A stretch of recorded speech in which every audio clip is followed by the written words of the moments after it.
But here's the way I can tell if I really know, like, or trust somebody is to listen to them on a podcast.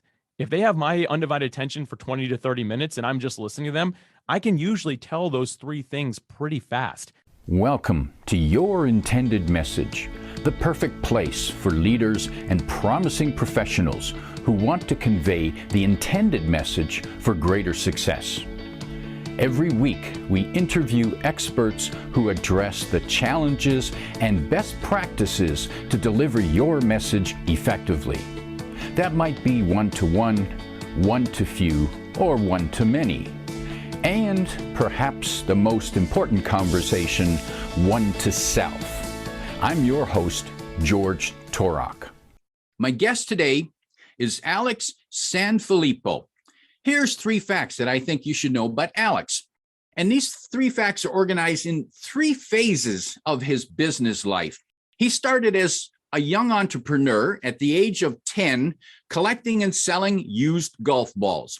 That led to him developing a video touring package for real estate developers, real estate salespeople. And eventually, when he turned 18, he got into real estate so heavily, he was dying to invest his money. And unfortunately, he ran into the recession of 07, 09 and kissed that money bye-bye. Then he went and did what a lot of entrepreneurs do after bad experience, and he got a job. Ooh, the job, the J-O-B. 15 years, he started out in a good place to start. He started out breaking down boxes and taking out the trash in the aerospace industry, eventually making it to senior VP. Left that world and came back to entrepreneurship, went through few roles, including coaching, speaking, and then he came upon this world called podcasting. He started with his own podcast called Creating a Brand. And then at the beginning of the pandemic, he noticed, there's a lot of podcasts out there and people seem to need help getting their podcasts out. And he launched 3 services. We'll talk a little bit about them later. The first one was podmatch.com, which is a place for podcast guests and podcast hosts to find each other and start that relationship. Podcastsop.com, SOP standing for Standard Operating Procedures, which is important because I've learned that. I've written down procedures for everything, and he's done that service for other podcasters. And then the most recent production is Pod Pros, which is an educational service for both hosts and guests and wannabes, for wannabe guests, wannabe hosts. Alex Sanfilippo, welcome to Your Intended Message. George, thank you so much for having me. First off, you're hired. That was like the best introduction I've ever had on a podcast. And I've literally been on hundreds of them. I love that. So I'm going to be sharing that with my audience alone right there. But thank you so much for having me. Really appreciate it. My pleasure, Alex. I'm excited to be talking to you because we do share some interest in the podcasting world, and we both share the interest of understanding how it needs to be systematic. You need to have a method because it's a lot of work. And now, Alex, you started your podcast. I'm curious about that. Let's talk about that first. Your podcast you started called Creating a Brand. What was your purpose in starting the podcast? Yeah, George, this goes really well with the name of your podcast, Your Intended Message, right? My intended messaging was to create a brand. Like, that's what I wanted to do, right? So I was trying to make sure my messaging was all around that. And yes, you're supposed to start a podcast for other people who are listening, but initially maybe I had the wrong idea. I was starting it for me because, as you mentioned, I was in aerospace for 15 years. After 15 years in a corporate job and getting high up into the company, there's a lot of perks that come with that paycheck. And those perks make it really hard to leave the day that you decide you want to, right? Like when you're gonna be like, okay, I'm going to give up the salary, but also all these other things. I hadn't paid a phone bill in a really long time. Let's put it that way. T-Mobile, I didn't even know how to pay a T-Mobile bill. My company was handling all that. But I knew that it was something I wanted to do. And when I was sitting down, I'm like, you know what? I want to create a brand. Like, that's what I want to do. I'm going to call the podcast that. I'm going to bring on people who have successfully left their careers and moved into entrepreneurship somehow, some way, so that I can start learning it. Very quickly, I learned that it needed to be for other people, not just for me. So I shifted my abilities to have a good interview, but still kept the same interest because in my mind, I wanted to do that same thing. And that's really what got me started in podcasting, was just being interested in the space, but also just helping myself and helping other people potentially get out of a 9-to-5 job if that's something they wanted to do. Now, and I find it curious that the podcasting itself, we get into it because we want to, we get in for selfish reasons. We want to promote our brand. We want to build our following. And I want to do that too. However, I also, more importantly, I only want to do that if I can offer value to my listeners. If they can take away value, ideas, maybe even inspiration, then I feel good because one, I've gained from the guest, and my listeners have gained as well. And so it's an interesting symbiotic relationship that we have with our podcasts and our audiences. Yeah, that actually leads me straight to a question for you, if it's okay. I'm also a podcast host, as you mentioned, so I'm going to have questions, of course. But when you started off more on the, I'm just going to do air quotes here, like selfish side of things, right? Starting because you wanted to increase your influence and things like that. Did you see growth happen on your podcast, or was it not until you shifted it to being more focused on helping other people on the way? Did you see like a clear indication there? And you're right, Alex. It doesn't grow significantly until they realize, your listeners realize, that you're there for them. You're not there for yourself, and they can tell. They can tell. they can tell.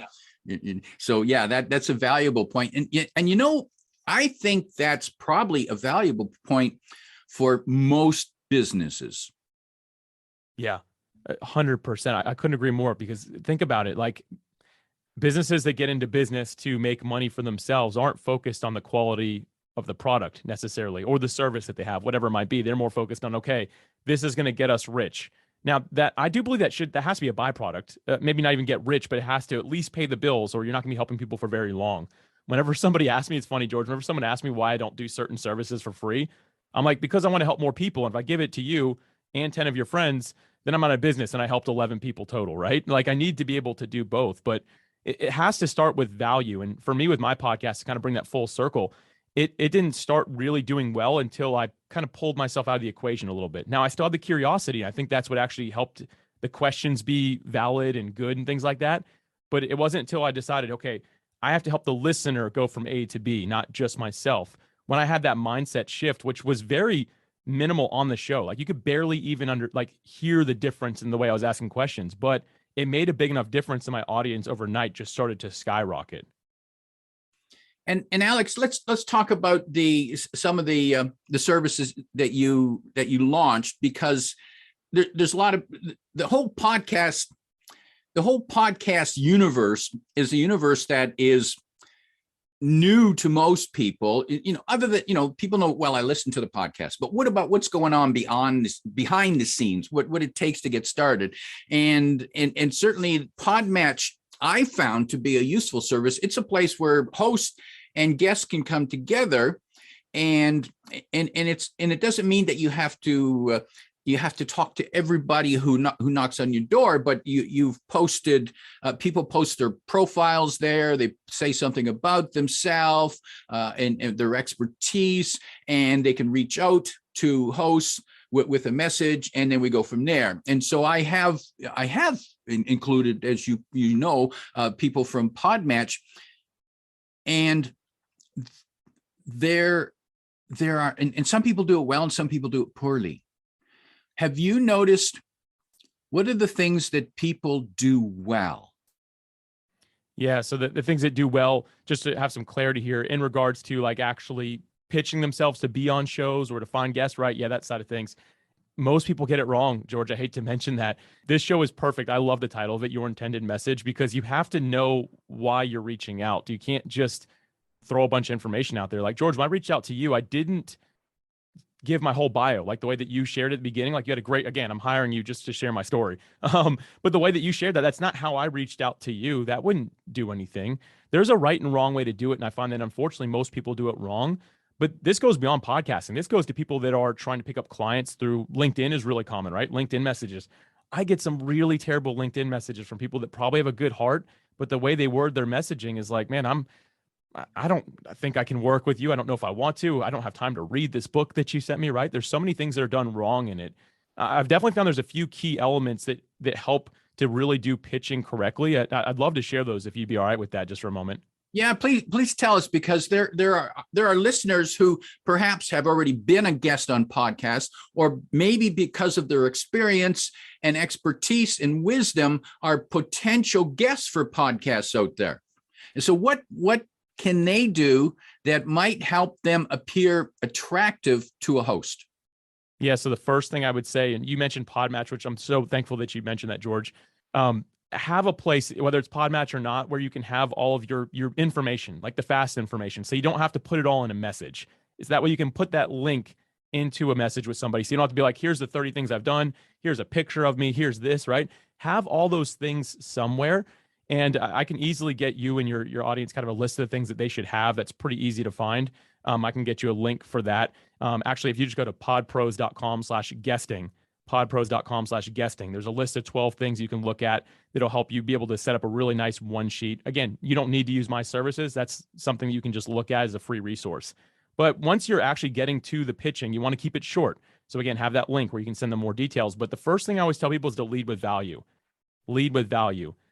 Leading with value simply means to me to actually care is to start off. So George, like when I reached out to you to be on your show, I liked the name of the show. I liked the description. I liked your voice. I was like, man, this sounds pretty cool. But that wasn't enough. I could have led with that. I was like, no, I'm going to listen to an episode.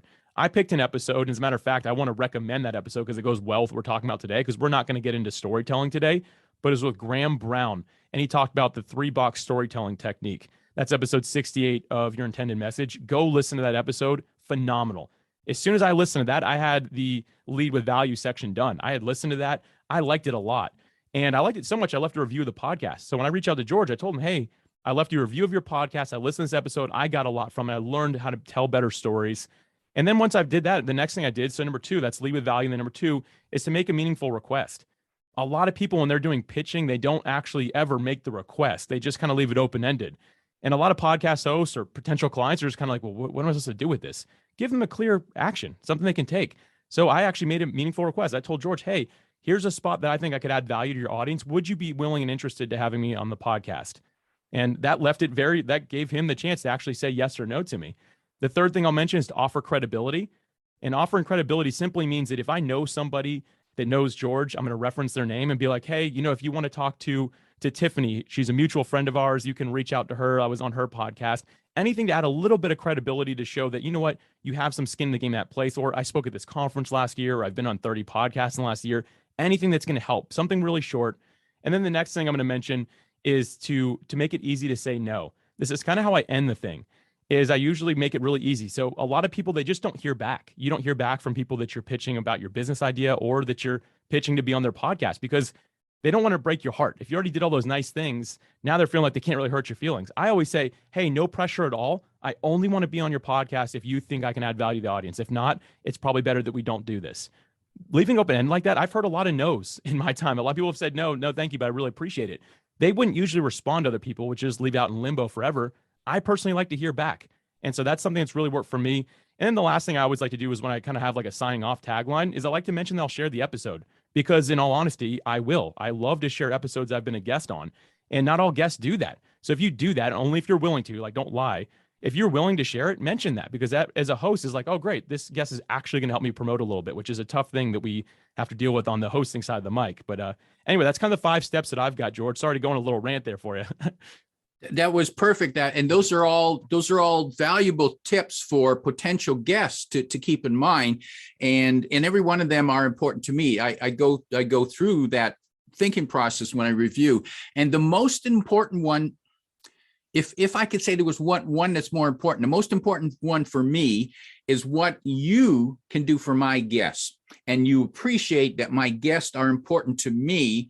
And I'll give you an example of a message that I recently received, an introduction from a potential guest who wanted to be on my show. The person looked like they had a little bit of credibility. However, they had 3 sentences, and each one of them started with the word I. I know what that means. So the answer is no. You can't, you don't care about my guest. You don't even know anything about my show. You didn't even acknowledge the name. Like, come on, stop. How can you sell yourself? If that's the way you come across to me, what are you going to sound like to my listeners? You're not interested in helping them. So yes, valuable information. Now, Alex, some people might be thinking, well, okay, I like listening to podcasts, but why would I ever want to be on a podcast? What's in it for me? Yeah, that's an interesting question right there. And I will do my best to keep this really short, George. You know, I'm gonna try to have an intended message right here. I always go back to the name of your podcast because I love it. But the first thing I'm going to mention is a lot of people in businesses, they do ads on social media these days, or even in search engines now. That's a good thing to do. But even if you're just doing actual like campaigns on your own social platforms, people are scrolling past you. And I don't say that to be mean or to say that it doesn't work. It has its place by all means. But you are paying for people to, or spending your time on things that people are going to scroll right past, because that's just the nature of the beast with social media. Again, has its place, that's fine. But if you want to develop three things that are very important for any business or individual, is know, like, and trust. Those three things are extremely important. Know, like, and trust. It's really hard to know if I like, know, or trust you if I'm just scrolling past a post of yours on social media. Now, eventually it might click, but here's the way I can tell if I really know, like, or trust somebody is to listen to them on a podcast. If they have my undivided attention for 20 to 30 minutes and I'm just listening to them, I can usually tell those three things pretty fast. That to me is the power of podcasting. And to give a quick little story on that, George, recently I was wanting to get into some SMS marketing. So I was signing up with a company that basically gives you a phone number you can text out to people and stuff, just to kind of with my inner circle type of thing. I found three companies through Google searches, and all three had great social media. So the next thing I did is I went to podcasts and I started typing SMS marketing. And I found on the podcast app, I found one person who was with one of these three companies who was on a bunch of podcasts. I started listening to them. And he wasn't telling people to go buy his product. He was saying, here's how you succeed. Here's things I've done that have worked. Here's things our company has developed that have worked for people. And guess what? I went and bought that product. Then I was curious. I was like, I wonder where that one aligned with the cost. And that was actually the most expensive of the three services. But I went with it because I felt that I could know, like, and trust those individuals versus the other two. That not that they were bad companies. I just didn't have the same relationship with them that I now had. That to me is a gist like of the power of podcast guesting. And what I'm hearing too, Alex, is that if you're a business leader, if you're spending money or time on marketing of any form, especially social media, because everybody tells you need to be there, and you wonder, well, yeah, we're spending all this money and we're getting likes, but nothing else. But you got to remember, people are getting tired and bored of the social media, and they know it's not all true. And advertising is even worse because we know you're just lying about yourself, you're bragging, you're not really that good. But if we can get a chance to know you, to have a conversation with you, or to listen in on a conversation with you, now there's a chance to build a relationship. Yeah, you know, and I think that relationship is the way that marketing and business is going more than ever. Think about it, George, like how different is the world now than it just was a few years ago? Like even just with human to human connection. I think maybe back then we had, maybe I'm just guessing here. I'm not like getting into the psychology and stuff like that, but I think that we had better human connections in our lives just a few years ago than we have now. So we didn't mind the roboticness of things like advertising and stuff. But now people are not as into that. People want some sort of human connection. We want to feel like we belong to something. And people do that when they feel like that they're welcomed in. To me, an advertisement has never been like so inviting and welcoming that I felt like, oh, I get the privilege of buying whatever this is, right? But when I hear somebody talk about something they're passionate about, that they've built or that they've done to actually further develop the world or help people, I love that stuff. And I'm all in on that. And maybe I'm getting like a little too like whimsical with this type of thing, but in my mind, that's just the way that my head is transformed over the last few years.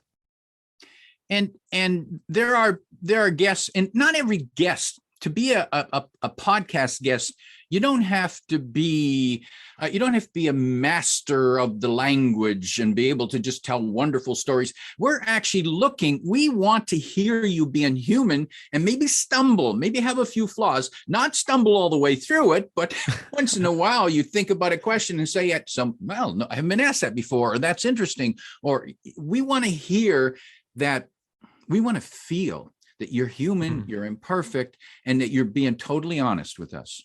George, that's such an insightful point. I'll tell you what, I've realized that too in podcasting. Like if somebody wants to hear the big production, they're going to go listen to the NPRs of the world, or the Wanderers. And those are like the big podcasts that have I mean, they literally cost six figures per episode to produce. There's so many people working on it. If people want to hear that, they'll go to those big productions. People want to feel human. If you and me are just completely perfect, which George, you're pretty close, like I got some work. But if we are basically perfect and every episode is just perfectly scripted all the way through, no errors, it's not really human anymore. People want to feel like they're part of something. It's a very insightful thing that you bring up there. And I think it gives people permission to say, you know what? I might not be the most well-spoken person in the world, but I know I can help somebody take one step in the right direction in their life based off my experience. If you're saying that and you're listening to this, if you're listening to your intended message and heard me say that, you owe it to yourself and to the world to get out there and share that message. Even if you stumble along the way a little bit, people like me and George are going to forgive you because we know that it's adding value to the people that are listening and trusting us with their time because they want to hear another human who's just maybe one step further along than they are to help them make that right step. If there's a business leader listening now, and they're thinking, well, I never really been on a podcast, but I did speak at some seminar, and I was on a couple panels. How do I know what's the right podcast I should be on? How do I know it's even the right audience that I should be talking to? What can they do? How do they find that out? Oh, that's such a good point.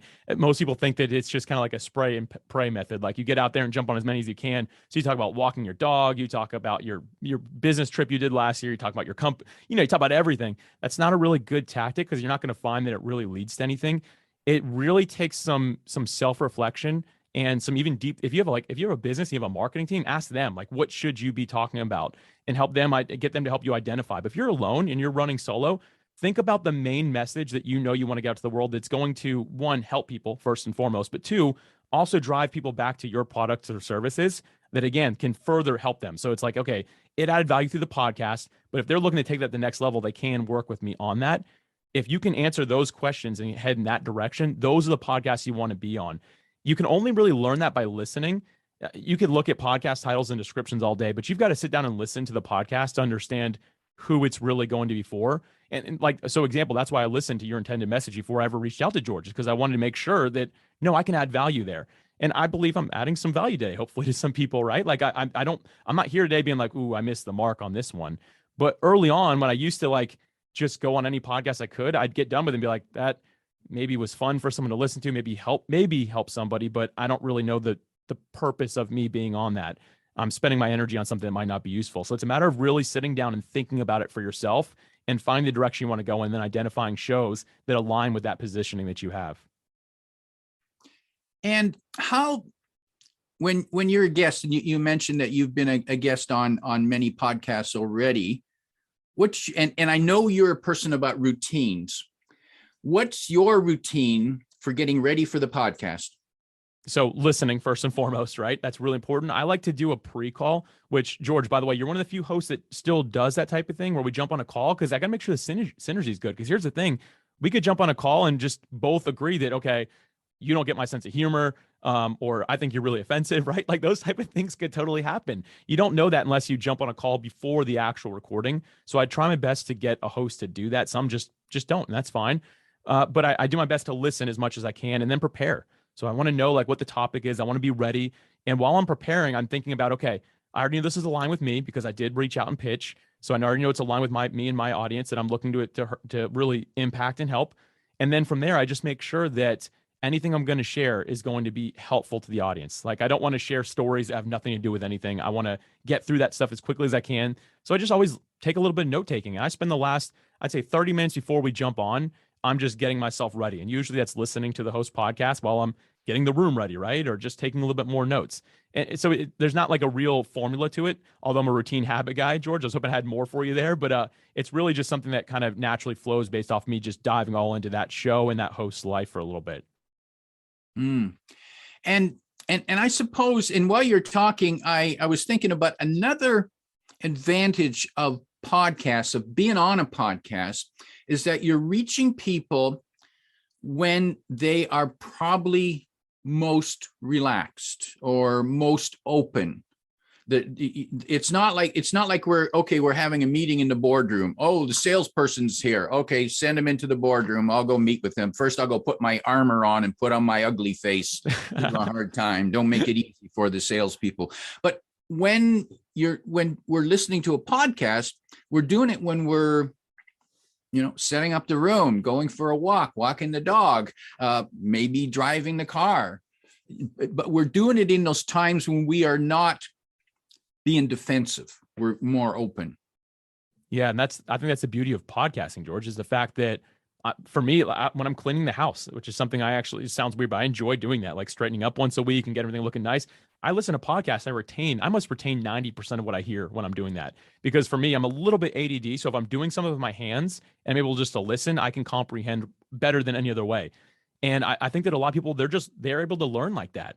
And in podcasting, because this is the beauty of it, it doesn't require me to look at anything. It doesn't require me to read anything. I just put in my ears and I listen. I can listen at the speed that I want to as well. And I happen to do 1.2 speed is what I like to listen to. So a little bit faster than the normal. By the way, when I'm preparing to be on a podcast, I do it at just the normal speed, so I don't hear your voice incorrectly, right? So a little fun hack for everybody there. But no, I think it's just people are primed to learn. As a matter of fact, I was looking at some podcasting stats, and these polls have been independently done by a lot of companies, but I trust one called Convince and Convert. And they talk about how 75% of people who listen to podcasts listen to learn something new. So people are actually listening to learn, which I think is a really cool thing for guys like you and me that are podcasters, right? Like we're able to help people get that knowledge that they're looking for. And so the podcast becomes a vehicle for helping people, helping them learn and demonstrating our expertise, our comfort with the learning process, and our willingness to share before we even get a check. Right. 100%. I think that's the beauty of it all. Like it's probably why I love podcasting, why I've gone all in on it. It's just the fact that it's adding value and then potentially earning business as a result. And if you don't, you still barely help somebody take a step or two, which is fantastic. Let's take a look at a couple of the services. The Pod Pros, podpros.com. What's that all about? Who should look at that, and what will they get from going there? Yeah, so anyone interested in podcasting on either side of the mic, this is like our parent company. So you'll see the other two businesses, Podmatch and Podcast SOP. And we have more businesses we're planning on launching. We just needed a hub for all of it. So we weren't having like 100 social media platforms for each of these things. We wanted a hub, and we really wanted to focus on the education side of things. And we just recently launched that. It's newer. And the whole idea is just, hey, can we help these people that are on either side of the mic really just elevate their podcasting game and take it to the next level to have a bigger impact on the world? So Pod Pros is all about really that education side of things. And then again, serves as kind of like the landing page for all of our products and services. So either guests, potential guests, or host, or current guests or hosts who want to up their game, there's a place to look for new information, tips, techniques, because it is a skill. There's no question. There's a skill. And I was lucky when I started my podcast. I previously had hosted a radio show for 19 years. So I made most of the mistakes over those 19 years that I was able to write into my procedures for this podcast. And that's what you've done. That's what you've done for hosts and guests to make it easier for them. Because there are mistakes. People do make mistakes, and you think if you're a guest, you think you just, well, I don't have to prepare. I'll just show up and answer the questions. Well, okay, you might want to think about who you're talking to, who the listener are, and what's valuable to them. And by the way, here's a news flash. Not every host is a good host. Not every question is a good question. So what do you do when you get asked a question that you don't want to answer or is poorly worded? So there's a question I'll throw to you, Alex. What do you do when that happens? George, I am going to turn this one back on you in a minute, but I'll answer it first. Yeah, when you do that, you have to remember where the direction is that you can add value. So it all starts again by making sure you did your due diligence. If you have an idea who the audience is and what you're going to share, you can turn around a bad question by answering it really quickly and maybe just bring it back around to the host. A lot of hosts will ask bad questions, unfortunately. I don't say it to be mean.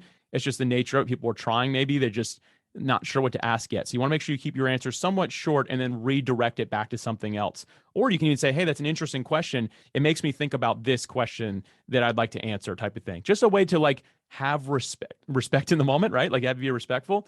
And then you want to bring it back around. And George, I had a question here. You're a really good host. You've got a big background.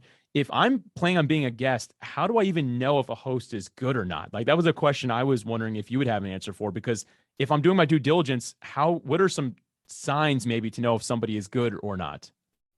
Well, okay, it starts with, is the host any good, or what's their style? And it starts with, as you did, do your homework and listen to at least one podcast, maybe a couple, just to get, and you don't have to listen to the whole one unless you like it, but you're looking for style, and you're looking for, are they encouraging? Are they, do they stumble? Are they really listening? And for example, I was listening to a podcast recently, and I noticed how the guest would say something, and it was like they were dropping crumbs of information, of doorways, and the host was listening, because the host would pick up on that crumb and then go and explore it. They would open it. And so here's one way that you know that the host is a poor host, and I was guilty of this in the beginning of my radio show. This is where they come with a list of questions. We will ask you the question, and you will answer the question, and then I will ask you the next question. I don't care what your answer was. I'm just going to ask you the question, because that's what my plan is. And so when you hear that mechanical question that seems to have nothing to do with what just happened before, you know the host is an amateur. And there's hope for them, but they're currently an amateur. So you as a guest need to be better prepared to help them out. And the host isn't mean-spirited. They just don't know what they don't know. And at least they're trying, and you can help them get through that. And you're right. When you get asked that question that is not a good question, you say, well, I think the question that's most relevant to your listeners is, and then you pose the question and you answer, and the host will love you, because Yes. they just want to keep the conversation going. They're not going to say you didn't answer my question. They're going to go, thanks for saving me. That is so true. I've never met a host, because here's the thing. I've had guests on my show that I've asked some bad questions. I'm thinking back to the early days where I got a 3-word answer and there's nowhere for me to go with it. It would have been way better if they're like, hey, Alex, I think the better question is this. I wouldn't even edit that out. I would keep that right in there. I think that would be great. But instead of just being, yeah, I think so, I'm over here on the other side of the mic like, oh, what do I say next? Like, where does the conversation go? You kind of killed the conversation. You bring up some good points though, George. That was helpful for me even. Alex, in wrapping up, I'd like to, if you could offer our listeners, business leaders who are thinking about or wondering about, should they pursue podcasts as a way of getting their message out there, of building relationship, if you could give them 1, 2, or 3 pieces of advice, and maybe it's something you've said already, what might those pieces of advice be? Yes. Step 1 is to start with why. Like, what would the reason for it be? You might go through this practice of trying to determine the why for podcast guesting, or even maybe starting a podcast, but you might just find that there isn't really one there. If there's not, don't feel like you have to do this. This is just another method that you can use. But if you go through and you develop a really strong why and realize, you know what, I know I can add value, and I know I can drive sales, and it can be a great form of marketing for our organization, then do that. But start with why is the most important thing. From there, don't overly invest. And I don't say that to be, to be cheap or anything like that, but you don't need to go buy an $800 mic or build a recording studio. If you have the basics, if you have just a $50 mic or some sort of webcam or a new computer that has those things basically built in these days, you should have enough, as long as you can get into a good quiet room, to give it a shot. See if it works. Jump on a few podcasts. And the last thing I'll mention is, do not just go for the big shows. And I say the big shows, I'm thinking like Joe Rogan, right? Like these giant shows that have millions of people listening. That should not be your goal to get on those shows. You have to think about who is the most niche focus that has my most ideal listener. Like, who has the most ideal listener that could learn from me in it? If you find a podcast with 40 or 50 people listening, it doesn't sound like a big number. And that's because we compare it to social media. So we look at, that only got 40, 30 likes. That's not a lot. But if I told you, hey, Mr. or Mrs. Business Owner, I've got a stage in the other room with 40 people sitting down in seats that want to hear from you, and all of them are your ideal client, would you not run to that opportunity? Podcast guesting is more that opportunity than just something like scrolling on social media, although both are powerful in their own realms, of course. But those would be my 3 big things I would start everybody off with, George. Powerful tips, Alex, for people who are considering or might be considering to being a guest on a podcast. My guest today is Alex Sanfilippo, reminding you that whether it's to become a guest or to be a host or even sell a product or service, lead with value. If you like what you heard, remember to like, comment, and share this podcast. Come back every week for more practical insights to help you deliver your intended message. I'm your host, George Torok.